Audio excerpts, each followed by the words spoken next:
Hello and welcome to English with Pranav. कैसे हो आप लोग? आज के इस बहुत ही मज़ेदार वीडियो में मैं लेकर आया हूँ some important tips to speak in English. आप इंग्लिश कैसे बेहतर बोल सकते हो, उस पर मैं आज बात करने वाला हूँ। तो जो मेरे बच्चे मुझे जानते हैं वो अच्छे जानते हैं कि मैं कुछ प्रैक्टिकल सा टिप्स इसमें बताने वाला हूँ, जो यदि आप फॉलो करते हो, इसे मैंने भी फॉलो करा है। I myself have followed it and I have seen the difference. Okay, so क्या क्या फॉलो करने होते हैं इंग्लिश बोलने के लिए, और मैं बहुत प्रैक्टिकल सा कुछ टिप्स बताऊंगा जो आप लोग फॉलो कर सकते हो। सबसे पहला टिप्स है थिंक इन इंग्लिश। जब आप, पता है होता क्या है, जब आप इंग्लिश में बोलते हो ना, तो बहुत सारे बच्चे ना हिंदी में पहले सोचते हैं। They think in Hindi at first, then they start translating it the sentences into English. और वो हिंदी पहले सोचते हैं, फिर इंग्लिश में ट्रांसलेशन बनाते हैं, and that takes a long time, बहुत ज़्यादा टाइम ले लेता है। करना क्या है कि you should directly think in English. आप इंग्लिश में डायरेक्ट सोचो और इंग्लिश में ही डायरेक्ट बोलो। जैसे देखो, मैं एग्जांपल दे रहा हूँ कि कल मैं बाजार जा रहा था, वहां मैंने एक आदमी को देखा, ये हिंदी में सोचे। फिर ट्रांसलेशन बनाएंगे, कल मैं बाजार जा रहा था, yesterday I was going to market. तो ये it takes a long time, ये थोड़ा ज़्यादा समय ले लेता है। डायरेक्टली आप बोलो yesterday I was going to market and I saw a man who was very intelligent and the way he was talking to me was absolutely impressive.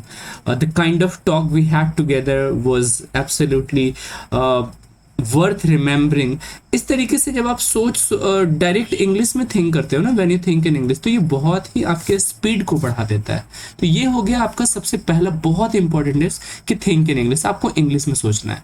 बच्चों, वीडियो को पूरा देखना। आज की क्लास में मैं बहुत प्रैक्टिकल सा चीज़ें बताऊंगा जो आपको समझ में आएगा कि इंग्लिश बोलने के लिए क्या क्या चीज़ ध्यान देना होता है। ये बहुत इंपॉर्टेंट है। देखने में लगेगा आपको बहुत थोड़ा सा अटपटा टाइप, बट इंपॉर्टेंट है। जब आप मूवीज देखते हो, फिल्म देखते हो, तो कोशिश करो हिंदी की मूवीज ना देखो यदि आप इंग्लिश सीखना चाहते हो। तो आप हिंदी मूवीज देखते हो तो आप हिंदी सीखोगे ना, क्योंकि sentences are there in Hindi only. लेकिन आप यदि मूवीज के शौकीन हो तो थोड़ा इंग्लिश मूवीज की तरफ हो तो इंग्लिश भी सीख लोगे। होता क्या है कि जब कोई मूवी चलता है तो उसमें एक सबटाइटल का ऑप्शन आता है, सीसी करके, and when you click on that सब टाइटल, तो आपको इंग्लिश के सब टाइटल मिलेगा। अब सब टाइटल क्या है, जो भी एक्टर या एक्ट्रेस कोई भी कुछ बोलता है ना, तो उस पर जो भी sentence, the sentences that they speak are revealed on the screen, screen पर दिखता है। और जो वो बोलेगा, मान लो देखो सब टाइटल नहीं रहेगा तो समझ में आना थोड़ा सा टफ है, और जब सब टाइटल रहता है लिखा हुआ सेंटेंस, तो क्या बोल रहा है वो लिखा हुआ है, इससे दो तीन चीजें क्लियर होगा। सबसे पहला तो आपका ना लिसनिंग स्किल क्लियर होगा, आप समझ पाओगे अच्छे से, है ना। और सब दूसरा इंपॉर्टेंट, आपका प्रोनाउंसिएशन बहुत अच्छा हो जाएगा। प्रोनाउंसिएशन मतलब किस तरीके से वो वर्ड्स को प्रोनाउंस करता है, बोला कैसे जाता है।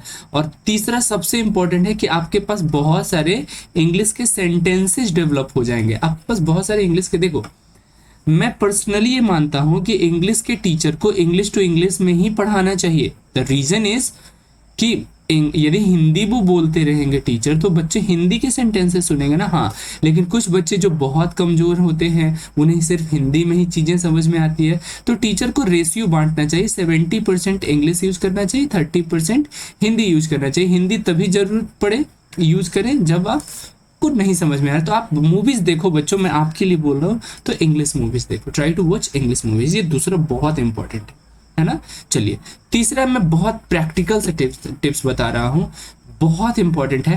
Talk to a friend in English. जब भी आप किसी भी फ्रेंड से बात करते हो एक दूसरे से, तो कोशिश करो इंग्लिश सीखने वालों के लिए। आप यदि हिंदी के दोस्तों से घिरे हो तो वो हिंदी में ही बात करेगा, तो आप बहुत होगा तो हिंदी में ही बोल पाओगे। But if you are passionate about speaking in English, you must keep a friend who is good at English, जो इंग्लिश समझ सकता है एटलीस्ट, तो उससे आप यदि बात करो ना, तो talk to a friend in English. देखो, you will see the change. होता क्या है, इंग्लिश में सिर्फ आप सुन रहे हो, वर्ड्स देख रहे हो, मूवीज देख रहे हो, बोल ही नहीं रहे हो। So what is the benefit of watching all those stuffs? Simple है कि आप इंग्लिश बोलने की कोशिश करो। कहाँ बोलोगे? टॉक टू अ फ्रेंड, है ना।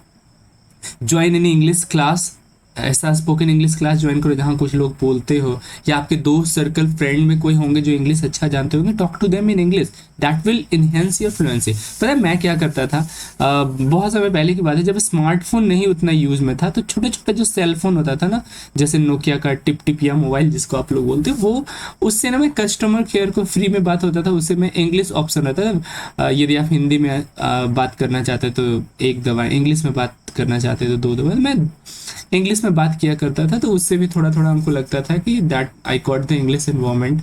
हालांकि मैं इंग्लिश कैसे सीखा, तो बहुत आसान सी मैं टिप्स बताता हूँ कि मैं जब स्कूल में पढ़ता था, तो इंग्लिश मीडियम स्कूल था, वहाँ हम लोगों को ये मौका दिया जाता था कि इंग्लिश में बोलो, स्टेज पर बोलो। अगला टिप्स है learn 5 new English words daily. Idea रखो कि यदि कोई भी आप, है ना, इफ सबसे पहले तो 5 इंग्लिश के वर्ड्स आप लोगों को सीखना है। 5 इंग्लिश के वर्ड्स में आप क्या सीखेंगे, जब भी आप इंग्लिश के चैप्टर पढ़ रहे हो, उस इंग्लिश के चैप्टर में आपको जो भी इंग्लिश के कुछ इंपॉर्टेंट वर्ड्स नजर आएंगे, वो वर्ड्स को आपको देखने हैं, सीखने हैं, लिखने हैं। पता है मैं एक लड़का का बात बताता हूँ जो इतना अच्छा इंग्लिश जानता था, उसका एक आदत था कि कोई भी जो कॉपी होती थी उसमें जो फ्रंट लाइन होता था, उस लाइन में वो इंग्लिश के वर्ड्स लिखा करता था। तो 5 इंग्लिश के वर्ड्स डेली न्यू सीखोगे तो बहुत अच्छा होगा ये। और आज का बहुत इंपॉर्टेंट और लास्ट टिप्स है, record and listen to your own voice. कभी कभी क्या होता है, कोई सुनने वाला नहीं होता है, तो खुद ही इंग्लिश बोलो, आईने के सामने, मिरर के सामने खड़े हो जाओ, वहां इंग्लिश बोलो। और मोबाइल यदि आपके पास है तो उसको रिकॉर्डिंग सिस्टम होता है ना, साउंड रिकॉर्ड होता है, आप उस साउंड को रिकॉर्ड करो, record that sound and try to listen that. वहां आपको पता चलेगा कहाँ कहाँ आप फॉल्ट करते हो, कहाँ कहाँ आप गलती करते हो, और उसको फिर दोबारा आप सुधार करने की कोशिश करोगे। If you follow this 5 effective tips, my dear friends, my dear students, you will be able to speak English fluently. तो ये सम ऑफ, मैं फिर से बता रहा हूँ, think in English, when you start speaking in English you should think in English. Watch 5 new English words daily or learn 5 English new words daily. If you're watching movies, then subtitle वाला English movies देखना. Talk to a friend in English. English में बात करना हो तो अपने दोस्तों को चुनो, आप मुझे चुन सकते हो जब भी आप कमेंट करते हो या कभी बात करने का मौका मिलता है। Talk to me in English ना, record and listen to your own voice. आप अपने शब्दों को रिकॉर्ड करें और सुने। देन देखो, आज का जो परिवेश है ना, सिर्फ हिंदी जानने से काम नहीं चलेगा। मैं अपने स्टूडेंट्स को बार बार कहता हूँ, क्यों?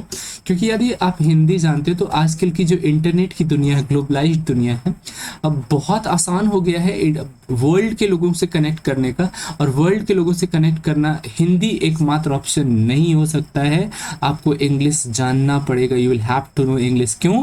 क्योंकि English has become an international language. ये पूरी दुनिया एक कॉमन लैंग्वेज को यूज करता है तो वो इंग्लिश यूज करता है।